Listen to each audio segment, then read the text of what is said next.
Next Yeah. question. This is from Alec, and he asks, I've seen wider toe box shoes trending. What's your take on this? All right. So my take on this is going to be pretty similar to our take on cozy cardio. Of course. It always comes back to it depends. It It depends. depends. It It depends, depends. and But it has a time or a place. yes, but it's good that things depend because things are not all black and white. There's a Yeah. lot of gray in this world, and so it's better to like understand both sides, and Hmm. that's what we're doing here. So the wider toe box shoes. Absolutely. It's a tool. It's a tool, and knowing how to use that tool to either keep you in the game or to work on a deficiency that you have is a huge advantage. So that's part of the conversation. The other part of the conversation that we tend to not have as much is, well, what's the research say on toe and foot injuries on footwear? What is that? Because what we see on social media is people taking out the tongue, is it called the tongue? The liner of the shoe, Yeah. or like cutting it open and then putting their foot on top of it and saying, look, my big toe is over this part of the shoe, which means it's cramping my foot in to be narrower.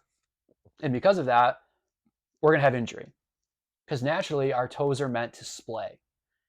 And I don't disagree that naturally our toes should splay, but I do disagree with the sentiment that our footwear creates injury in our feet or in our ankles. The exception with that is if your feet are too tight or your shoes are too tight and you're getting blisters and things like Hmm. that. Like, yes, okay, that's a direct relationship to it. But when we look at things like bunions, where the big toe starts to go in towards the other toes, there's different degrees of bunions, but people will say it's from wearing high heels, like one of the most narrow type of shoes that you can wear, and that footwear is what's creating the bunion. But when we look at the research, what we see is that it's not the high heel that's creating it. What's creating it is spending too much time in a plantar flex position, which is shortening the heel cord, which then is shortening and creating that toe coming in. But again, it's not the direct footwear. It's not spending time in dorsiflexion and reversing that position throughout the day. So I get it can be confusing. Well, you said the high heel doesn't create the injury. It doesn't. It's not causative. It's correlated.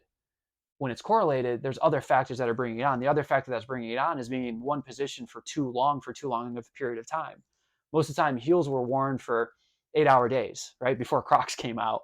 They were worn for 8 hours days, dressing up in the office, really wear this nice footwear. 8 hours outside of the office, a lot of times people weren't working in dorsiflexion. They weren't opening up these tissues again. So this idea of the shoe creating these toe injuries when it's not a blister or skin irritation, there's not research on it. There's confirmation bias. We see it, it makes sense. We think that it's common sense. So then we go to the fallacy that because our natural tendency of our toes is to splay out, then it makes sense that we should be lifting with a wider toe box. So then we get sucked into the marketing of that we should have this. That's kind of the background story of that. Now, does that mean that we're opposed to lifters or shoes that have wider toe boxes? No. It allows you to get more strength, more training in at your feet. It gives you more orientation of your feet. It gives your sensory receptors in your feet more information, which can be helpful. But if it's a question, if you're like financially struggling and you think that, oh man, I can't keep lifting because I don't have a wide toe box shoe and the wide toe box shoe costs this amount of money, like, no, don't be afraid of it. If it's a performance goal of like, hey, I want to spend some more time on my feet, getting more sensory enrichment, getting more stability, more strength of my feet, well, okay, then the shoe might be a good option for you. Yeah, I grew up believing that, well, I still look for shoes that are wider because I do have a wider foot and narrow shoes do hurt my feet like throughout the day. It's like discomfort. But I grew up thinking like I could only wear wide shoes. And then with playing sports, and I don't know if I'm just curious, like these are kind of sub questions, but like when playing sports, especially basketball, like my dad was like, you need to have high ankle support basketball shoes or else you're gonna roll your ankles. Hmm. And so I always had like the higher ankle shoes, and then I look and like I'm pretty sure it's like Kobe. A lot of basketball shoes now are super low. They're Hmm. not like high ankle ones. And I also grew up after my injury as a teenager and throughout most of my 20s, I believed I had to have an arch support in every single shoe or else I was going to re-stress fracture my foot. A lot of these things were told from some sort of authority that I Hmm. just believed because it kind of made sense. But looking back now, the stuff I've learned, the things that I've been more educated on, a lot of it was just confirmation bias. And I can honestly say, like, I don't use those arch supports anymore because they, if I do use them, they actually bother my foot more. It's Hmm. more discomfort than now that I'm used to not having that. You know what I mean? And so um, just kind of wanted to share that because I think there's a lot of things in this world that kind of make sense, and then there's like confirmation bias, but then like where is the actual research on these things? And I'm thankful that I've been able to grow and like learn more of the research for me specifically. Can of worms opened. Can of worms opened right here, because what it comes down to is what creates injury. What we know from the research, and there's a lot of data. What do you say? Data or data? I think data. Data. Data sounds more sophisticated. Data. There's a Yeah, lot I of don't know. People say a lot of things. Yeah, I don't know which one it is. yeah. There's a lot of data on this that what creates injury is load. Having too much load, not having enough variety, doing too much of the same thing for too long, or doing something too soon that your body has not been prepped for. We know that when we have load management, when we make sure that the stressors that your body's taking on, that you can adapt to those stressors. So there's the psychosocial model of how am I doing as a human being? And that allows us to adapt to these stressors.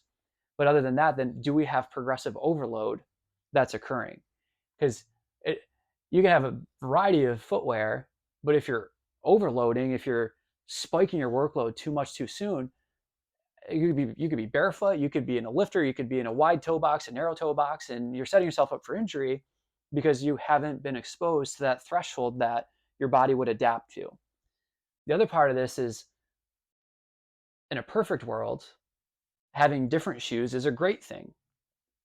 That's not the reality for everyone.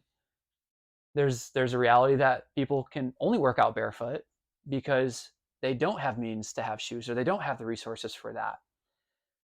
And there's the other reality that people have 20 different types of shoes If not if more. not more, that they're using. But understanding that the people that are working out barefoot because of the resources, they're not choosing to do it for a training goal. They're choosing to do it because they don't have another option. When you do have those resources for those options, the best thing to do is to understand intentionally that these different types of shoes are training different aspects of your legs, of your body. If you have more of a barefoot shoe, you're getting more force to your foot and ankle, less to your knee. If you have more of an arch support, you have more cushioning in your shoe. More of that force is now going to go to your knee or your hips.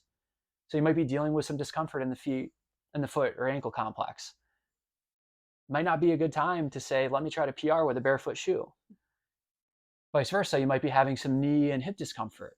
Well, it might be a good time to wear more of a minimalist shoe to get more force to go to your foot and ankle and less coming to your knee and your hip so that you can keep training as you're taking care of those other areas.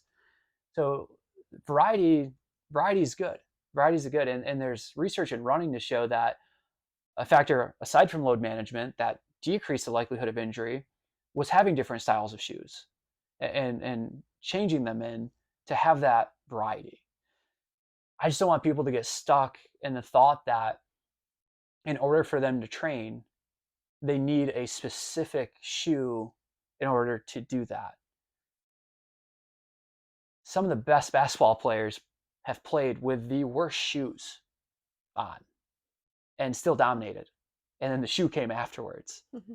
So we have to just remind ourselves, like, what is the purpose of the shoe? And how do we know we got the right shoe for the sport that we want to do? It goes back to when you didn't buy shoes online and you had to go in the store with your parents and you put them on and you tied them up and your parents said, run around and see how fast you are in those shoes. You would lace them up, you would run, and you would go, yes, these are the shoes. These are the ones that I want.